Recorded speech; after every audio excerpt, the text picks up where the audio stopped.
existe et s'améliore d'année en année.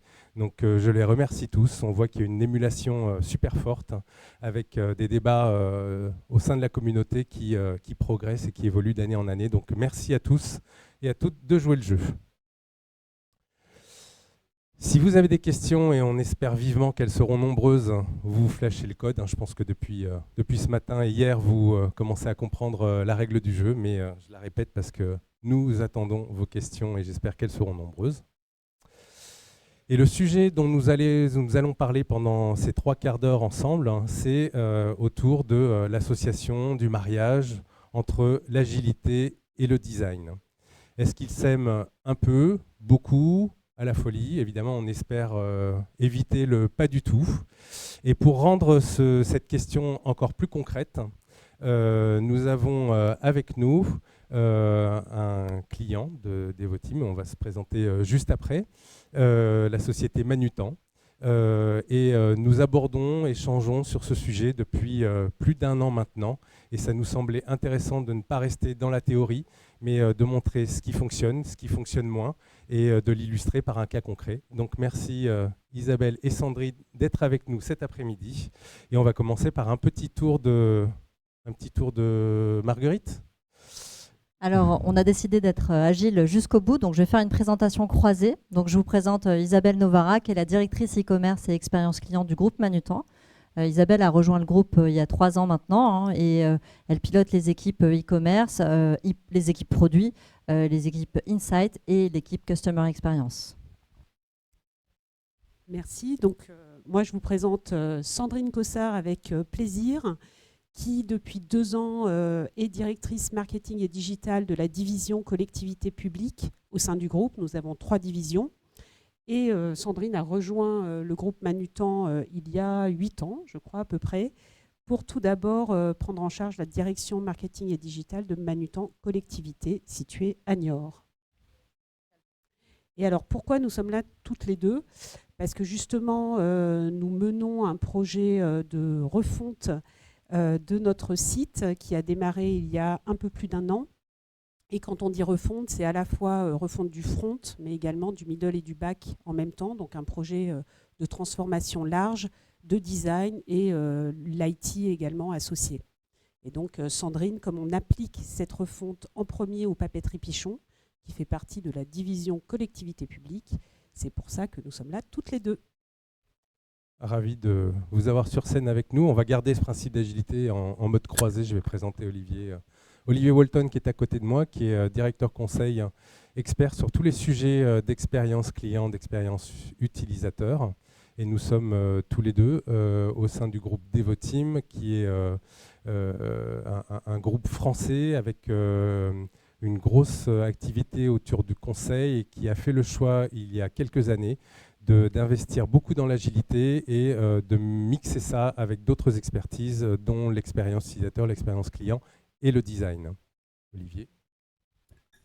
Et bonjour. Et donc j'ai l'honneur de vous présenter Jean-Philippe Bourdary, qui est un des fondateurs de l'agence Accence, qui a justement été intégré depuis quelques années dans le groupe Devoteam, et donc qui est le représentant à la fois de l'agilité et surtout du l'UX design en France, et en particulier au sein du groupe Devoteam.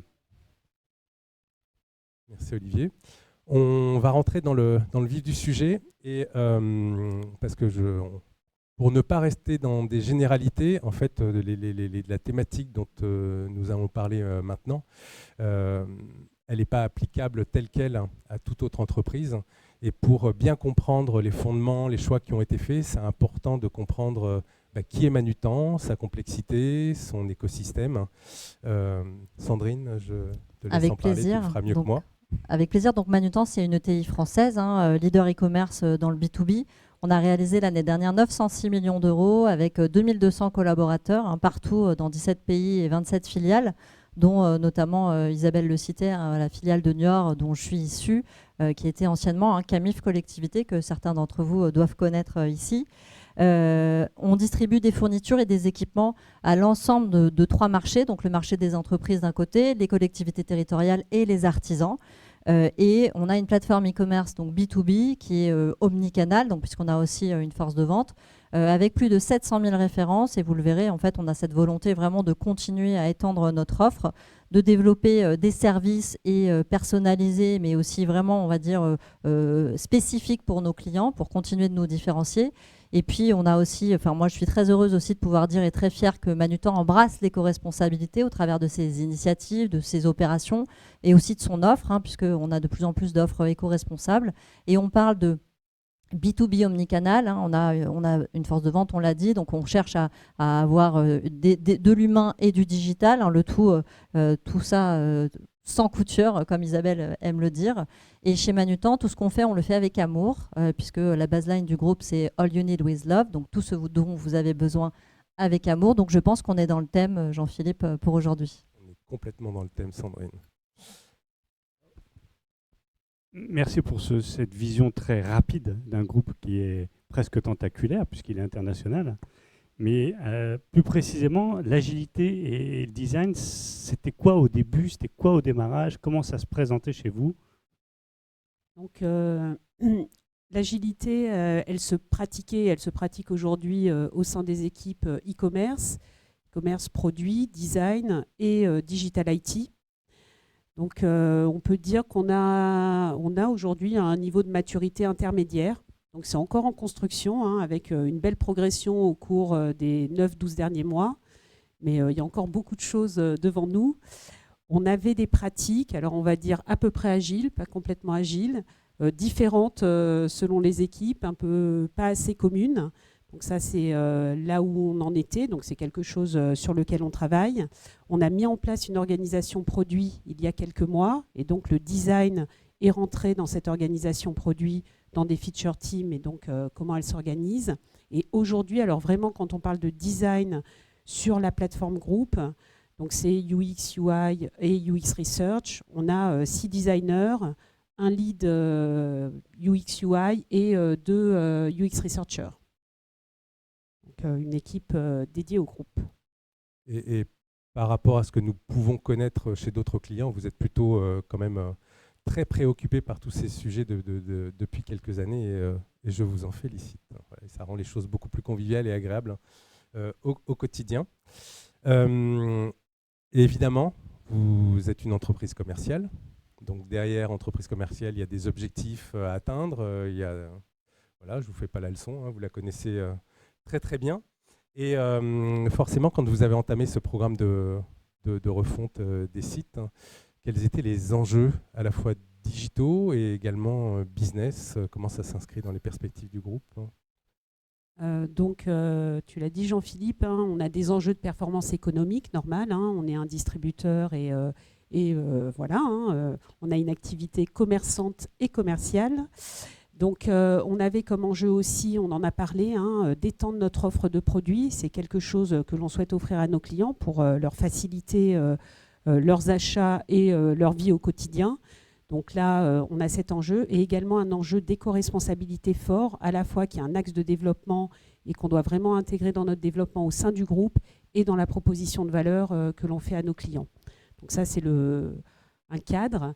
Également dans les enjeux, c'est vraiment, on se dit, il faut qu'on crée de la valeur, à la fois pour nos clients et en interne, sachant qu'en fait, on a un client qui est multiple. Hein, on est en B2B avec, on l'a vu, hein, différents types de segments de clientèle, différents personas au sein des segments. Donc vraiment cette complexité et qui fait également l'intérêt. Et également, on a nos clients internes. Hein, donc on essaye d'avoir la symétrie des expériences. On sait que c'est ça qui est important. Si on veut offrir finalement une bonne expérience à nos clients, il faut aussi que l'expérience de nos utilisateurs internes soit bonne. On a un enjeu digital de personnalisation, pas que digital mais global. Hein, et ça, c'est comment on arrive à être plus pertinent, toujours dans la proposition de valeur que l'on fait. Hein, voilà, et d'être cohérent pour les clients. Et ça, on sait que c'est clé hein, dans la fidélisation. Je pense que voilà, vous le savez déjà. Et on a un enjeu de fluidifier l'omnicanalité. On en a parlé. Hein. On est à la fois présent, bien sûr, en digital, quelque chose qui se développe beaucoup. Et également, on a gardé hein, cette relation humaine avec nos clients. Et donc, comment on fait bien vivre les deux ensemble Donc en général, Sandrine, elle aime bien le dire, c'est on souhaite humaniser le digital et digitaliser la relation humaine. En tout cas, voilà, les deux marchent de pair. Et dernier enjeu, qui est un enjeu d'innovation aussi, et là j'en ai parlé, hein, c'est l'innovation à la fois en visibilité pour l'expérience offerte, pour voilà, hein, le front, en tout cas ce que voient les clients, la vitrine, et en même temps on sait c'est toute l'innovation aussi technologique derrière, et donc c'est arriver à mettre les deux en parallèle pour justement au final hein, offrir une bonne expérience et nous hein, développer notre activité, notre performance. Et cette analogie avec le pot de yaourt, je ne sais pas si un petit peu pour les celles et ceux qui regardaient la télé dans les années 90. C'est ça, je ne sais pas si vous connaissez effectivement Activia, ce qui fait du bien à l'intérieur se voit à l'extérieur. Donc effectivement, c'est ça, hein, c'est le front, le middle et le back. Et donc quand on sera bien aligné, on sera super et ce sera très beau également pour les clients. Des collaborateurs heureux, des clients contents. Voilà.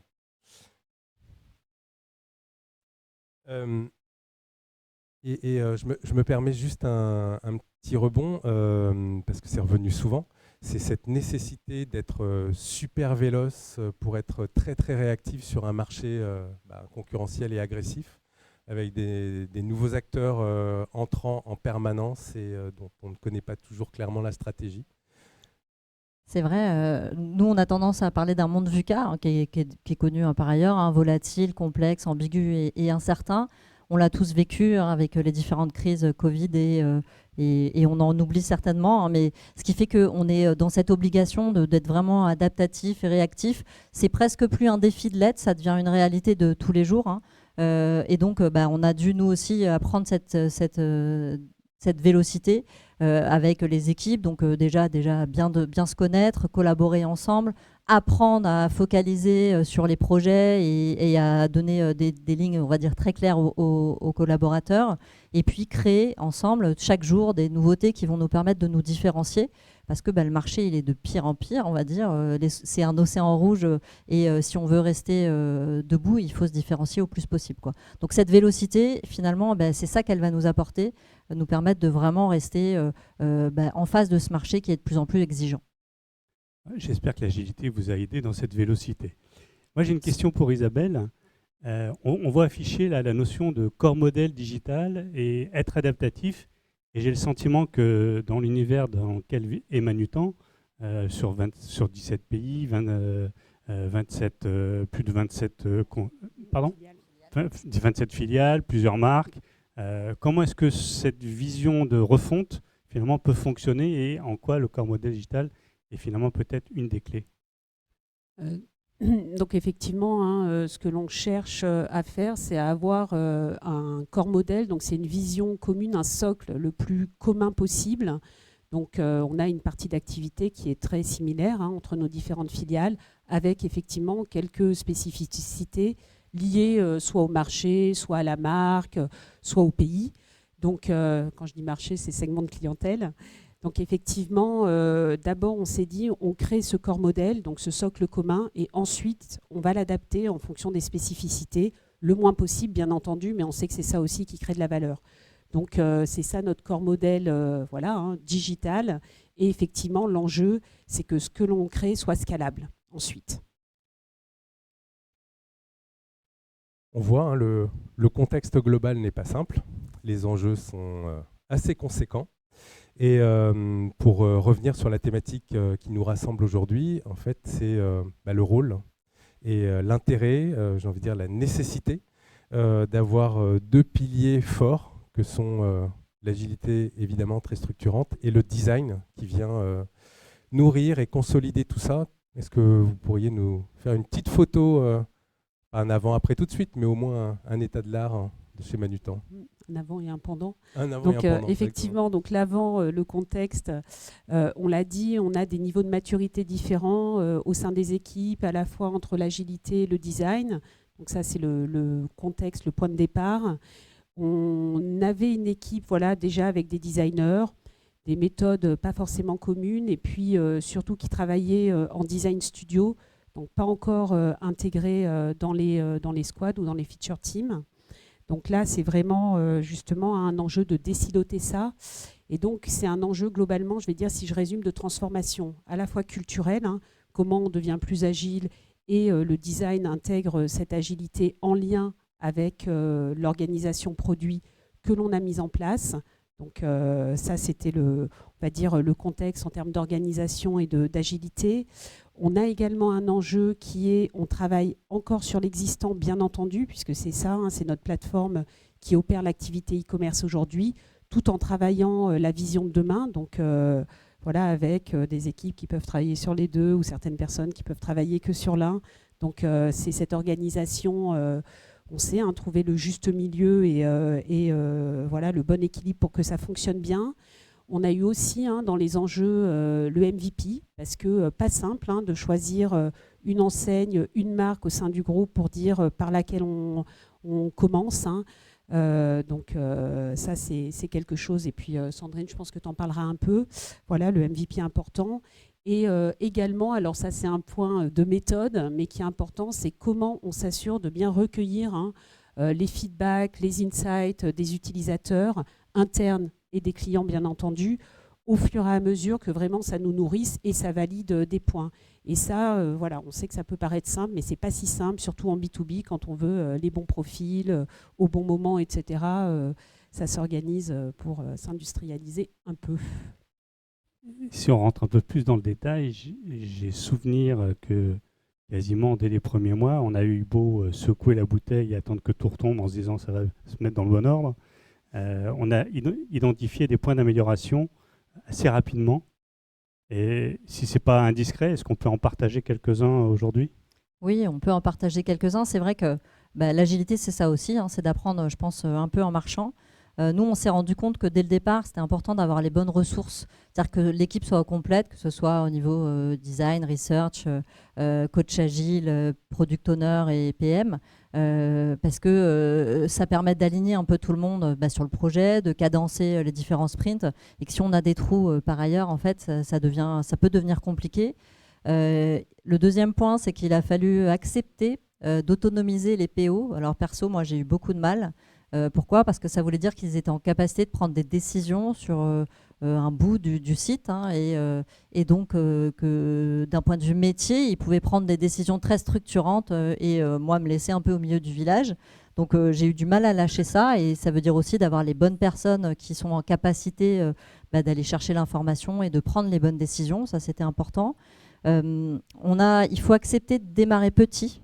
Parce que moi, quand Isabelle elle est venue me chercher pour me dire on va faire le premier site pour Pichon, en fait, je voulais le site parfait tout de suite au bout d'1 an pour développer le chiffre d'affaires et créer de la valeur, hein. Donc il a fallu me convaincre qu'on allait démarrer petit. Donc chez Manutan, on a pour habitude de penser à l'allégorie de la ville, donc de se dire on a une grande ville déjà, on a des réseaux souterrains, des réseaux routiers, des réseaux électriques. Et on va construire un petit bout de cette ville ailleurs, mais qui doit s'interfacer avec le vieux système. Donc on va commencer petit, et la première année, tu feras un peu moins de chiffre d'affaires que ce que tu avais ambitionné. Donc il faut l'accepter, il faut le faire comprendre un peu partout, tout au long de l'entreprise, hein, j'ai envie de dire, dans toutes les différentes strates, et d'avoir le bon niveau de granularité, ça c'est important.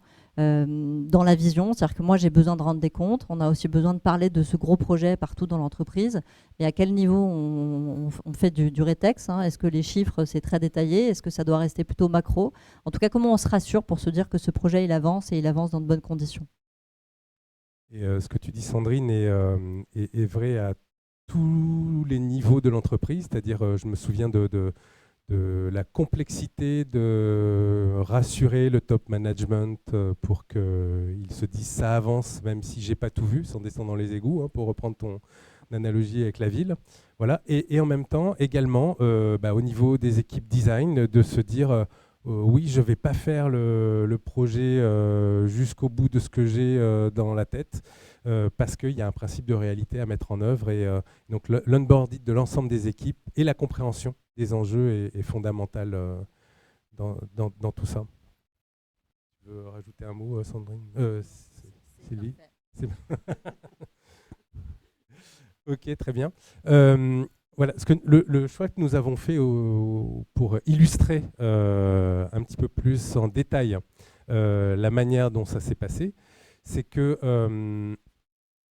quand on a eu le brief, les premiers échanges autour du projet avec toi, Isabelle, il y avait un axe majeur autour des ambitions expérientielles, si je reprends tes mots. Oui, on va refondre un écosystème de sites.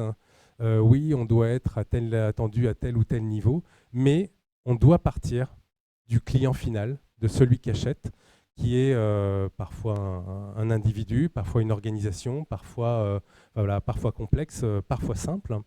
Et le choix qui a été fait, qui était un choix pas simple, on en a beaucoup débattu, c'est de partir d'un outil de l'expérience client et du design qui est le Service Design Blueprint.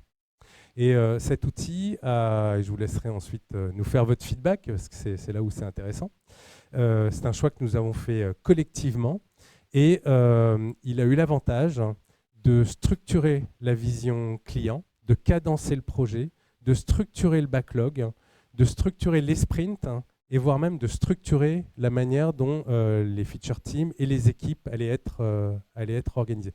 Avant de vous laisser la parole, peut-être Olivier, en quelques mots, parce qu'on ne connaît pas le niveau de connaissance de ce type d'outil pour vous toutes et tous dans la salle et à distance. Peut-être une petite explication d'image, Olivier. Tu as déjà tout dit, j'ai plus rien à dire.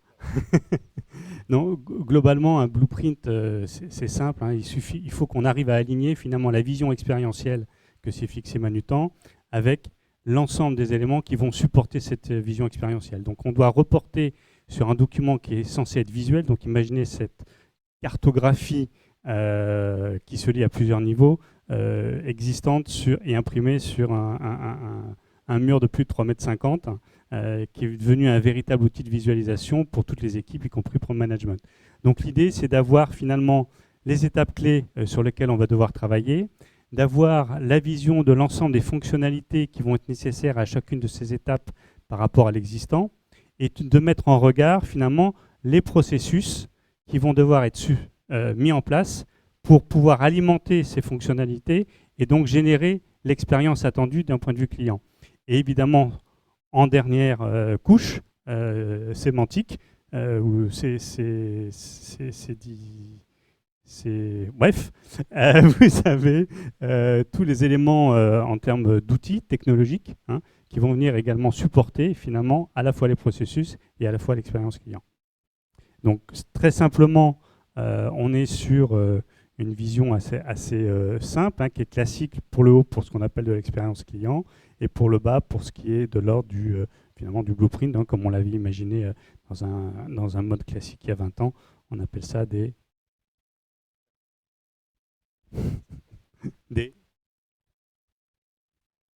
expériences maps. Donc voilà, donc c'est grâce à cet outil, Isabelle va rentrer dans le détail, qu'on a réussi finalement à piloter cette valeur de l'expérience à tous les niveaux de l'entreprise. Et on verra les difficultés que ça a engendré potentiellement derrière, puisque c'est un outil qui doit être dynamique et pas statique. Alors effectivement, ce qu'on peut dire de l'outil, ce qui est bien, c'est que déjà c'est un outil qui a été co-construit. Donc c'est une vision haute, vous l'avez vu, il y a beaucoup plus de détails ensuite quand on prend chaque élément.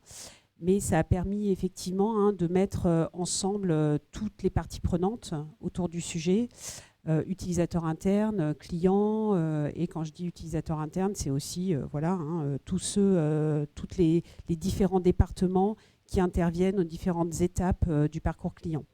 Donc de prendre les insights, bien sûr, avec de la donnée quantitative, et de le poser avec aujourd'hui, et surtout, c'est la vision qu'on a construite, ce que l'on veut demain pour le client. Donc cette co-construction.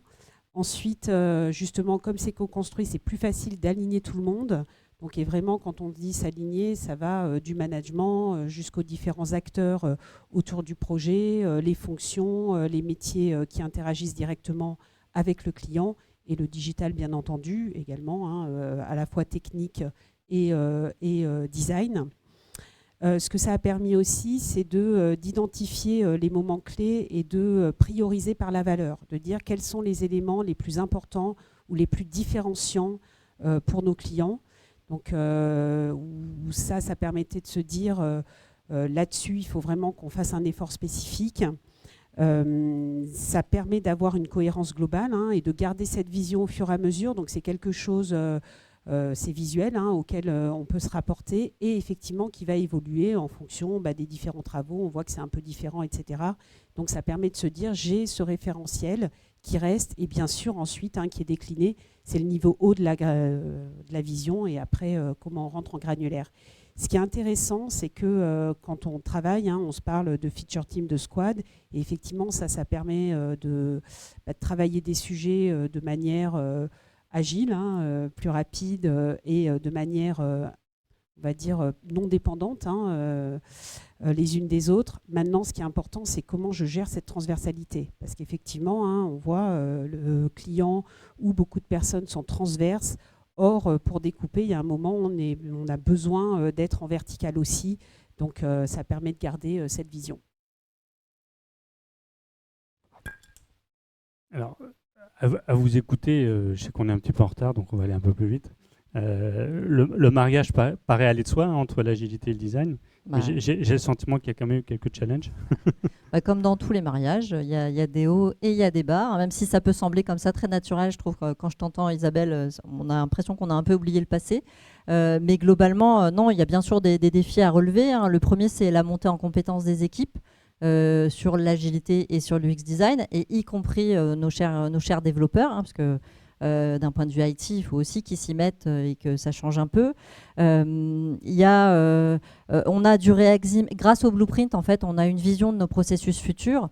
Par contre, dès le départ, il a fallu qu'on intègre justement l'architecte d'entreprise pour s'assurer que on allait se plugger à cette ville et que tout ce qu'on allait faire allait être compatible en fait avec ce qui existe aujourd'hui. Un troisième point important, c'est la coordination des outils entre le design et l'IT. Donc d'un côté, une architecture très claire dans Figma, avec l'ensemble des projets, l'ensemble des flux et des flows et des streams qu'on a pu retrouver là. Et de l'autre côté, le Jira, qui quand même reste l'outil de suivi. Et ça permet vraiment d'avoir un écosystème de travail qui reste le plus fluide possible. Voilà, et puis on l'a déjà dit, mais apprendre à prioriser, accepter qu'on ne va pas tout faire tout de suite. Ça, c'est vraiment, je pense, moi, mon grand apprentissage de cette année. Et qu'on est contraint par les limites du sprint. Ouais. Donc il n'y a pas que deux acteurs sur scène, il y a tous celles et ceux qui vont autour, la belle famille en l'occurrence, qui doit être d'accord pour que ce mariage ait lieu. C'est un collectif, il faut que la belle-mère soit d'accord. Ouais. Et que les développeurs et autres ne se prennent pas pour les belles-mères, s'il y en a dans la salle, c'est pas du tout l'objet du message. Voilà. Donc les sujets de culture sont fondamentaux, de formation, d'adoption et de respect. On est presque sur des éléments de valeur et on est très très proche de la philosophie du sujet. Et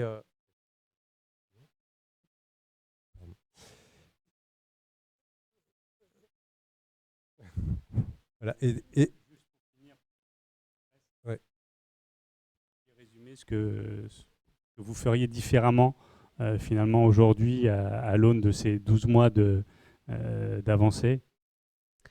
Ce que l'on ferait différemment, c'est mieux, alors séparer, j'aime pas le terme, mais mieux organiser les phases de discovery et de delivery. Au début, on n'était pas assez clair, je ne sais pas si vous connaissez, c'est la méthode du double diamant.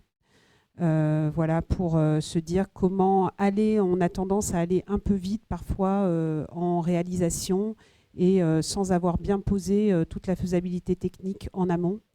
Et ça, c'est important aussi de bien s'aligner parce que je disais finalement, facteur clé de succès, c'est qu'on soit très en lien entre l'IT et le métier et que les deux comprennent bien et travaillent bien ensemble. Alors l'agilité, c'est ça, et les feature teams, c'est ça. Et c'est vraiment qu'on soit tous orientés vers la même vision, le même résultat. Ça paraît de soi quand on le dit, mais au quotidien, c'est comment on l'anime et comment on fait que ça fonctionne bien. Donc voilà, et être bien en phase en amont, ça aide aussi. Donc ça, effectivement, être aussi aligné sur le pilotage par la valeur, parce que ça permet d'aligner du management jusqu'aux équipes, c'est quelque chose de factuel. Voilà. On a la vision au bon niveau de granularité, on l'a vu, le blueprint, c'est une vision haute et c'est vraiment bien, voilà, l'étoile du Nord, entre guillemets, qu'on doit suivre. Et en même temps, ensuite, sans aller tout de suite trop bas, c'est quel bon niveau de granularité pour nos différents interlocuteurs aussi en interne, hein, quelle visibilité on donne à notre direction générale, etc. Voilà, donc ça c'est important à trouver et ça on met du temps et c'est important voilà, d'y passer un peu de temps pour être sûr que tout le monde ait la bonne vision et la même vision du sujet. Alors j'aime bien parce qu'on s'en est parlé, c'est le en même temps, parce que finalement entre l'agilité, le design, voilà, est-ce qu'on peut faire l'organisation, les choses, une chose avant l'autre pour être prêt? Alors oui et non, parce que ce que je dis, c'est si on a l'organisation mais pas l'agilité, ça marche pas, et si on a l'agilité, bah, ça passe par une organisation aussi, donc en général on doit le faire en même temps, ce qui rajoute, hein, parce qu'on sait que la transformation, c'est aussi du temps et de l'accompagnement des équipes. Super. Merci pour cette transparence. Et une dernière question. Donc, l'intérêt d'un REX comme celui de Manutan, c'est que Manutan est une ETI, mais potentiellement avec le même niveau de complexité, étant donné le positionnement international, la multiplicité des produits et des marques, hein, le même niveau de complexité qu'un grand groupe international. Hein, et derrière, parce que ça a été posé comme ça, il y a un objectif de passer le projet, mais surtout les pratiques à l'échelle. Et est-ce que vous avez déjà des plans sur la suite pour voir comment est-ce que ce qui a marché, moins bien marché, pourrait être corrigé, pour être repris sur la suite? Donc, pour la suite, bien sûr, on a parlé du MVP, mais ensuite, c'est de travailler en itération, hein, en ayant mis en place des feature teams, donc effectivement, hein, qui vont travailler pour passer aux étapes suivantes et ensuite, on va dire, à l'échelle avec les différentes filiales du groupe. On a travaillé ensemble sur le change aussi, comment on structure le change pour bien embarquer les équipes, à quel moment on doit travailler sur quoi, parce que justement là aussi, créer un socle pour ensuite pouvoir l'adapter en avançant aux différentes filiales. Ça, c'est bien, et puis c'est aussi rassurant pour tout le monde et pour les équipes qui travaillent dessus, de se dire qu'on va les accompagner dans le changement. Et enfin, c'est, je pense, pour pérenniser, c'est comment on systématise les Key Experience Indicators et on les suit dans le temps pour aussi dire quelle valeur j'apporte au fur et à mesure. Les outils de pilotage. Peut-être en mot de la fin, parce qu'on est au bout du chemin. Bah, non pas de la marguerite, mais du chemin. Bah, ce qu'on peut dire, c'est que chez Manutan, nous, on est quand même au milieu du chemin encore. On a encore deux, trois années à voir devant nous. Mais en tout cas, on essaye de combiner le meilleur des deux mondes parce que je pense que vraiment, entre l'agilité et le design, il y a vraiment une belle synergie à trouver quand on arrive à mettre en œuvre ce qu'on a pu mettre aujourd'hui. Et si on effeuille la marguerite, nous, chez Manutan, c'est plutôt with love. Donc, ce qu'on veut dire aujourd'hui, c'est que l'agilité et le design, c'est with love. Merci beaucoup.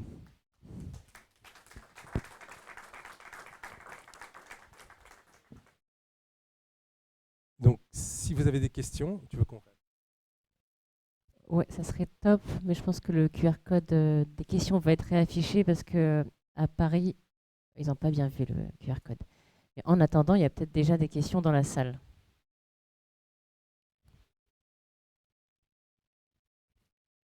Merci pour ce Rex. Moi j'ai une question, vous l'avez abordé assez rapidement, c'est sur la prise de feedback en fait, dans le cadre de cette expérimentation de mise en place de l'agilité sur votre projet. Comment vous avez mis ça en place? Qu'il y a eu des tests utilisateurs, enfin quelle a été la méthode un petit peu de prise de feedback? Donc effectivement, on a mis en place, et vous pourrez compléter, avec Devoteam. En amont, par thème, on a effectivement interrogé des clients. Donc là, on choisissait les cibles, puisque on l'a dit, on travaille à la fois différentes divisions, plus le MVP. On a commencé par des premières cibles sur Pichon. Et donc, voilà, Pichon, c'est le domaine de l'éducation. Et dans le domaine de l'éducation, on a différents acteurs. Donc, c'est les différents acteurs que l'on doit interroger.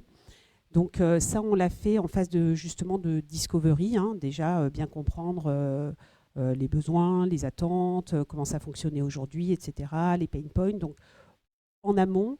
Et ensuite, quand on a commencé à designer les choses aux différentes étapes, on retestait. Alors l'avantage, c'est qu'on a demandé aux personnes, quand on recrute, on demandait chaque fois s'ils voulaient participer à de nouveaux tests. Donc on créait un panel au fur et à mesure pour pouvoir être plus rapide en fonction aussi des différents profils recrutés pour tester différentes choses. Donc voilà. Je ne sais pas si ça répond à la question. Alors, juste d'un point de vue numérique, ce n'est pas des chiffres précis, mais qui ne sont pas non plus confidentiels. Il y avait à peu près 7 streams, on va dire. Chaque stream dure à peu près 3 semaines, en tout cas les sprints de design. Et on avait à chaque fois une ambition d'aller chercher en exploratoire au moins une dizaine d'interviews de personnes pour recueillir les éléments. Et ensuite, on faisait à chaque fois un test ou deux, soit sur le proto, soit sur les maquettes directement, avant de passer en mode prod. Donc sur une année, c'est une sacrée organisation et ça demandait effectivement de la part de Manutan d'avoir quasiment une équipe dédiée sur cette partie-là de la research. Et peut-être pour compléter, on faisait aussi des tests quanti pour ensuite effectivement valider. Donc le quali, on sait bien, ça apporte beaucoup d'insights plus précis, de matière, et ensuite effectivement du quantitatif pour s'assurer que ce soit voilà, à l'échelle. Et merci pour la question, parce que c'est très important. On oublie souvent que derrière le design, il y a toute cette partie user research, connaissance utilisateur. Et en fait, Manutan a fait le choix d'apprendre en marchant également sur ces sujets-là, en capitalisant, et de façon à ne pas avoir à reposer des questions qui ont déjà été posées, mais plutôt d'être en esprit agile dans une démarche d'étude incrémentale. Voilà, on va tester. Voilà. Quand on le dit comme ça paraît simple. À mettre en application, c'est beaucoup plus compliqué, mais sinon, on perd un temps infini. Voilà. Donc c'est ce que certains connaissent peut-être, du Research Ops, voilà, qui permet de capitaliser sur l'acquis et d'aller chercher les nouveaux territoires à explorer. Et peut-être pour compléter aussi, on interrogeait et les clients et les utilisateurs internes. Ou les utilisateurs internes, ou ceux en contact avec les clients, parce qu'effectivement, eux aussi, ils ont une bonne connaissance des clients, de ce qu'ils vivent, et un autre regard, et c'est ça qui est intéressant. Merci. Une autre question ?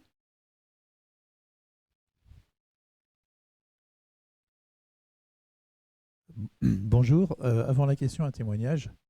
Nous, de notre côté aussi, on a intégré tout ce qui est design aux équipes agiles.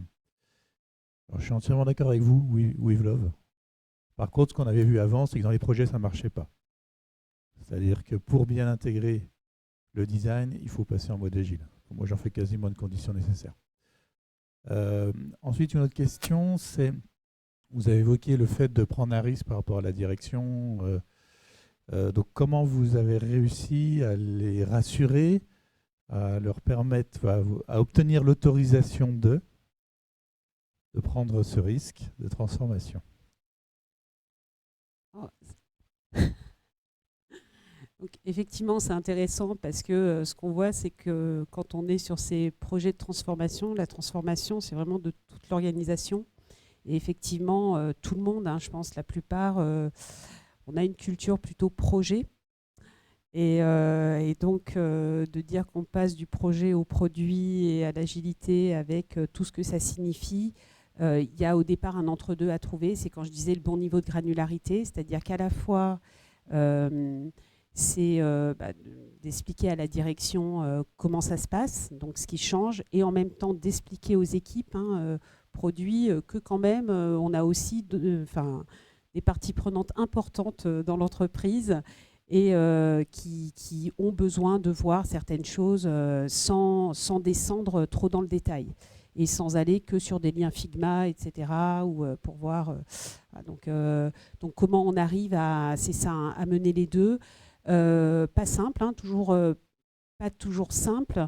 Et ça, c'est notre travail, de dire quel niveau, quelle visibilité, quelle réassurance j'arrive à donner au fur et à mesure du projet. Et donc en s'engageant et en disant que oui, on va y arriver, oui, on va tenir les délais, sachant qu'en même temps, on est sur du capacitaire et pas sur du planning. Voilà, mais oui, c'est...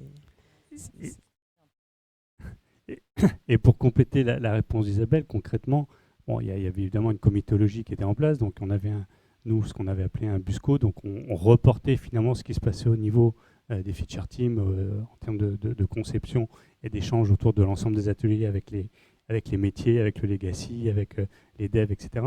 Et ils nous ont demandé très vite un document qui devait tenir sur une slide où on pouvait synthétiser tous les choix qui avaient été faits. Et donc, évidemment, c'était compliqué. Donc, on s'est torturé la tête. On a réussi à faire un document assez simple, avec quelques indicateurs clés qui leur suffisaient pour avoir une vision et de s'assurer finalement que ce qu'on avait décidé dans le sprint au démarrage allait produire ses effets. Et puis, un élément aussi important, c'est qu'on les invitait aux démos. Donc, les démos de fin de sprint, c'est aussi une bonne façon de faire prendre conscience de l'avancée et de ce qui a été fait pour les membres du COMEX. Et pour compléter, effectivement, c'est bien d'avoir quelques ambassadeurs aussi, ou quelques personnes au sein de la direction générale qui poussent ça. Certains, ouais, ils sont pas les sponsors. Il y a un dernier point, parce qu'on parle beaucoup des humains. Tout a une importance. Le lieu, voilà, c'est-à-dire que les équipes design, dans beaucoup d'entreprises, ça a commencé en étant le dernier étage avec le baby-foot et les tapis de yoga et traité un peu comme un peu comme les privilégiés de la famille. La mise en agilisation de l'ensemble de l'organisation, où ces équipes-là sont avec tout le monde, ben, ça désacralise beaucoup de choses, ça le rend très accessible et c'est un bienfait énorme.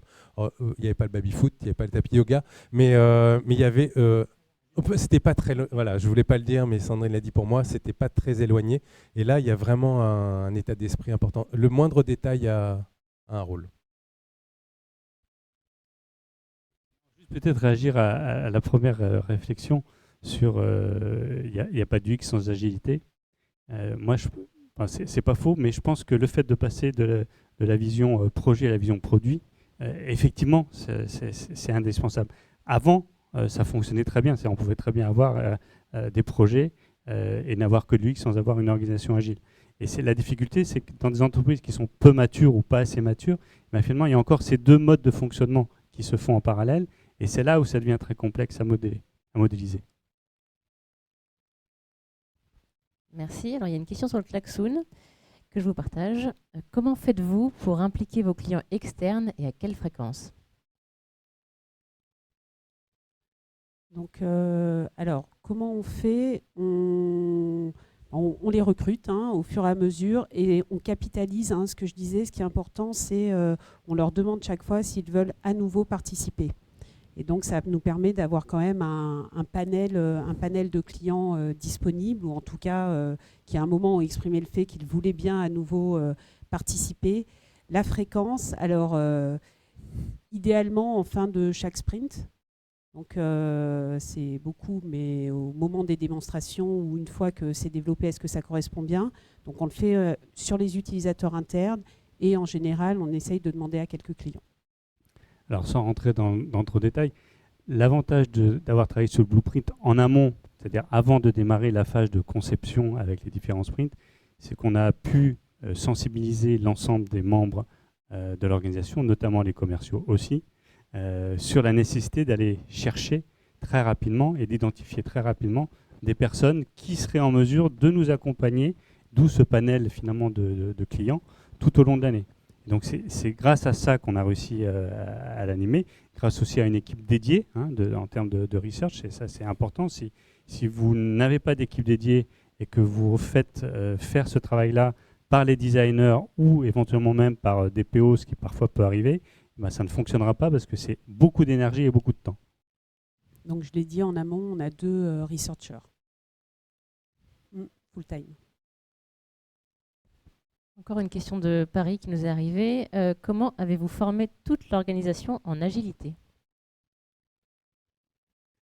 Alors, bon, toute l'organisation, c'est toutes les équipes effectivement dont je parlais. Donc, ce n'est pas toute l'organisation, c'est en tout cas toute la partie produit, design, développeurs, enfin toutes les squads. On les a formés. Alors, déjà, on a défini le cadre de l'agilité. On a donc la structure et ensuite on a des product ops qui sont dans les équipes et des Scrum Masters dans les feature teams qui effectivement définissent le même outil, les workflows, les rituels. Donc c'est vraiment le travail sur ces 3 axes-là est commun par tous. Donc on les a formés la théorie, mais c'est surtout dans la pratique et en s'appuyant sur des outils, des templates communs. Je pense aussi qu'on les a formés en marchant. Faut être franc. Et je pense que la vraie difficulté, c'est de trouver le bon équilibre entre finalement cette organisation agile qui nécessite beaucoup d'éléments humains, à la fois dans le contact, à la fois dans l'organisation, et ne pas perdre de vue l'élément de production. C'est-à-dire qu'au bout d'un moment, il faut quand même produire.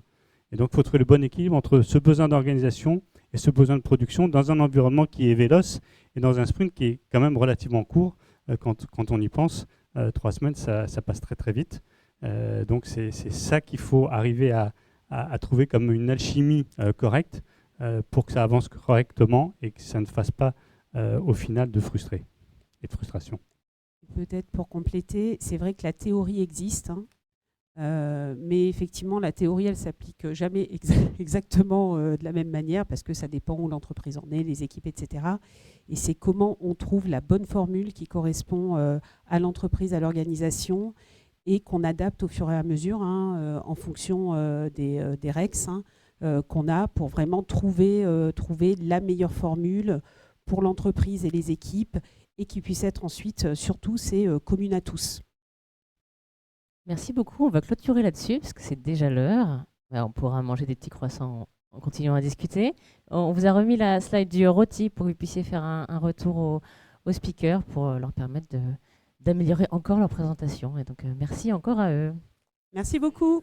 Merci, au revoir.